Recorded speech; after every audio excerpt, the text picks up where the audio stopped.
Okay, whenever you're asked to factor a quadratic equation like this, actually there's no equals to 0 on this. You're just asked to factor it, not solve it. The easiest way to do this is something called the AC method, where your A is the coefficient on the x squared, and then your C is your constant back here. And the problem you were given, which was, 9y squared plus 18y plus 8. What I'm going to do is I'm going to take the 9 and multiply it times your plus 8. That's going to be a positive 72. And I'm going to look at all the factors of 72. 1 times 72 is 72. Then I'll check 2. 2 goes into 72 36 times. Then I look at 3. 3 goes in there 24 times. And then I go to 4. 4 times 18. 5 does not work. 6 times 12. 7 does not work. 8 times 9 is 72. And I know I'm done because the next number after 8 would be 9, but I've already got 9 on this side of my list. So I've got 6 choices. Only one of those choices is the correct choice, and you are looking for the pair that will give you the middle term, which is actually your B, this guy here, that will add up to 18. So 1 in 72, that adds up to 73. 2 in 36, that adds up to 38. That adds up to 27.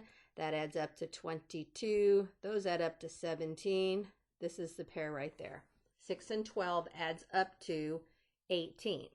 So your first term, which is the 9y squared, he's still there. Your last term, which is the plus 8, he is still there. But what you're going to do is you're going to take the middle term and replace it with the 6 and the 12. Now remember, this was 18y, so I'm going to have a plus 6y plus 12y.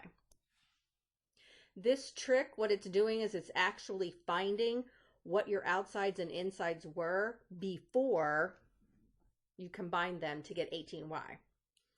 And once you do that, at this point, you're just going to factor by grouping. So I'm going to put the first 2 together and the second 2 together because all 4 terms have nothing in common. There's no greatest common factor of all 4 of them. But when you put them in groups of 2, you do have a greatest common factor for each group. That's why they call it grouping. So at this point, I'm going to do grouping. I'll just write that in here as a visual for you. And basically, it's greatest common factoring, but you're just doing it in 2 separate groups. So for the first 2 guys, 9y squared and 6y, I can factor out a 3y. That will leave me with, let me switch to a different color here, with a 3y plus 2. When you get to the back 2 pairs, whatever sign you have right here, in this case it's a plus sign, that's the sign that's going to go here. If that were a minus 12y, I'd be factoring out a negative number, but it's a positive, and positive 12y and positive 8 are both divisible by a positive 4. All right, and when I do that, 12y divided by 4 is 3y. 8 divided by 4 is a 2. And if you'll notice, both sets of parentheses are the same. You got a 3y plus 2 and another 3y plus 2. So from my 2 groups, this is still my first group, this is still my second group, both sets of groups have the same binomial factor. I'm going to factor him out. I'm going to pull out the 3y plus 2 from the first group, and then I'm going to create a new set of parentheses. And from, find another color here, from this first group, where's orange? I'll go with orange. From this first group right here, I pulled out the 3y plus 2. So what I'm left with is the 3y. That's going to go right here. And then from the back half, I also pulled out the 3y plus 2. It's kind of like you're pulling out a greatest common factor from your two groups. It's a binomial. And then you're left with the plus, and this 4 right here goes there. So my final answer is simply a 3y plus 2 times a 3y plus 4. They can go in either order. It doesn't matter. You could put the 3y plus 4 first and the 3y plus 2 second. It doesn't matter. But this is called the AC method, and it always works. If you try to do it by trial and error, here's the problem.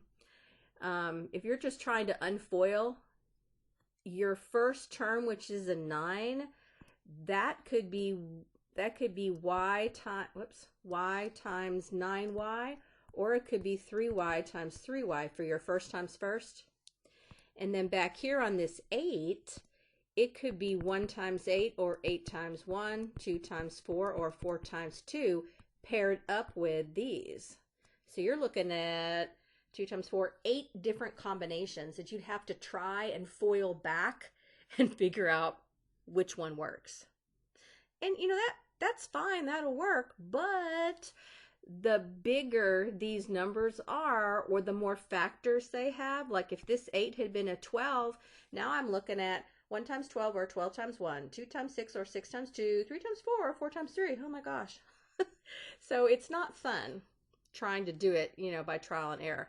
But by the AC method, you usually don't have that many pairs that you have to look at, and it doesn't take that long. Trial and error is fine if your 9 and your 8, like your A and your C, like if this had been a 5 and this had been a 7, which are prime numbers, they only have 2 factors. I'd probably try it by trial and error too. But this works every single time. So I hope that made sense. If not, maybe I'm losing my touch. I don't know. But let me know if you need anything else.